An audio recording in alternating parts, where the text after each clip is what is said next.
lovelies, in today's video I would like to share with you 10 spring summer trends that are a little bit difficult to style but they are worthwhile and how to style them. Let's start with the cold shoulder or off shoulder style, whether on dresses or tops. This summer you will see them everywhere and I personally love the look of this style.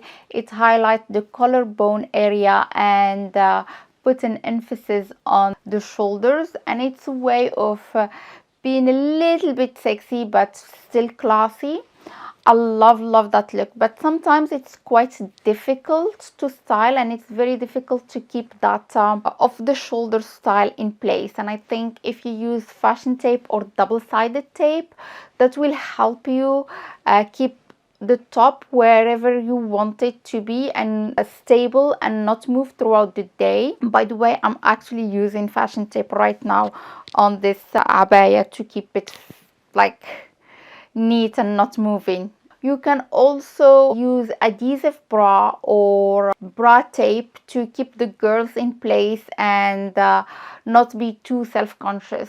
Something else that I would advise is to, or when you're shopping for the style, is to look if that style is either lined or have double fabric, just so you can enjoy wearing your garments without feeling self-conscious whenever you move. Next trend is oversized sleeves, and this style can look so classy and so feminine, or can look very overwhelming depending on how you style it. If you are not familiar with this style, I would suggest to wear it with your hair up in a sleek bun to not confuse the eyes. Also keep in mind it's all about proportion. So if you have a lot of fabric around your face and this area around your shoulder and stuff, make sure to balance it out with a less oversized garment on around the waist and the legs. Maybe cinching the waist to give a bit of shape to the whole outfit. Also, showing a tiny bit of skin can make a huge difference. Like for example, for me, my favorite way is to just push my sleeves a little bit up so I can have this bit here showing, and that basically just balance the whole proportion of the outfit. The shaggy sweater or jacket, I love this look. It looks so cool. But if you are petite like me, it could be overwhelming. So I would suggest to go for something that is a bit cropped, like hits you just below the belly button. But if you're not into cropped stuff, maybe choose something that is long and go all the way down to your ankle, or at least something that go all the way down and hit you at the end of your hip. But in that case, keep it monochromatic so you don't have any harsh lines between your bottom and tops. And always keep the rule of 3 in mind. Your body should be divided to 2 parts, 1 2/3 and 1 1/3, and not 2 halves. Next trend, bell sleeved style. This one contradicts my arm for arm trick. So because the focal point of the whole garment is around the sleeves. For this style, I would suggest to keep all the extra fabric around the sleeves and keep the rest of the garment closer or relatively hugging the body. I would also recommend to opt for something that is more of a V-neck or a bit cropped if it is a top. A leather pencil skirt. I've got one, yay! But I haven't had the chance to wear it because I live in the Middle East and it's quite hot now. But I used to love wearing pencil skirts when I was younger, but now I just don't like the feeling of tight garments around my body, so I'm not sure about it. Anyway, here is my advice. Don't make my mistake and buy something too tight. Make sure that you have some wiggle room to move when around your body so you don't feel uncomfortable. Other than that, I think a pencil skirt and leather, these two combinations, will go perfectly with an oversized, exaggerated sleeve blouse. On terms of proportion. One is sleek, one is minimalistic, and the other one is oversized. It's like exaggerated. And from like the masculine feminine side as well, you have the leather that's bringing a little bit of masculinity into the mix, and you have the femininity coming from the sleeves.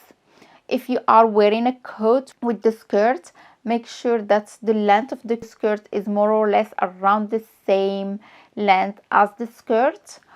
Or if you have a short coat, make sure that the coat is short enough to hit you just below the hips. Pleated skirts.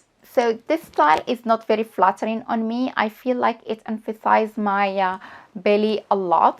The only way I feel comfortable wearing this style is when the skirt hits me above my knee and the waist area is fitted and the flaring starts just below the waist. I know it is a specific style, but if you still want to try the pleated skirt but you don't want it to emphasize your waist like me, I would suggest to pair it with an oversized sweater that hits you below the hips, and pair it with some heels so you don't look overwhelmed in too much fabric. Keep it monochromatic. Again, avoiding any harsh lines in the middle of your body will make you look more elongated and put together. Micro shorts.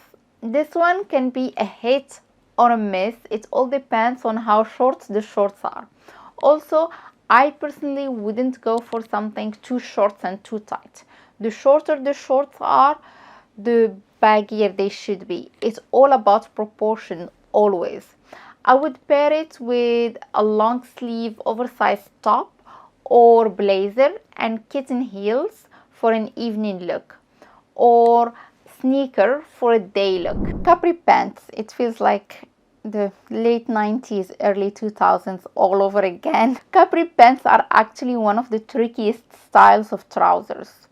I would personally suggest to look for something that hits you either mid-knee or just below the knee. I don't know why I'm doing this on my knees because you probably won't be able to see it. Anyway, I was saying avoid anything that hits mid-calf. That length is not flattering on anyone. I would pair it with either a peplum top or a jacket with some sort of a belt to cinch in the waist, or for a more of a casual look, I would go for oversized t-shirts with some sort of a cold shoulder or something that is a little bit simple but gives a hint of casualness and effortless style. The lace blazer. The lace blazer can look so classy if it's styled correctly. You will see so many different versions of the lace blazer in the market this season, whether unlined, partially lined or fully lined. I think if you go with the fully lined style, that will be the easiest one to style. However, the unlined style can look as classy if you pair it with a silk clean camisole or a sleeveless blouse or even a dress. The only thing is just avoid short sleeves because it will look messy under the jacket. Go for either sleeveless or long sleeve. The sheer dress. This one can be also as tricky or as classy based on how you style it. I've also seen few girls on Pinterest styling it in a casual way with a jean and a crop top underneath it, which looked really interesting and fun. But my favorite way is to style it with an oversized blazer that covers most of the revealing part of it. Or you can go the traditional way by wearing a slip dress underneath it. So this is it for me. These are the 10 trends that I find a bit tricky to style but worthwhile. Let me know, what do you think?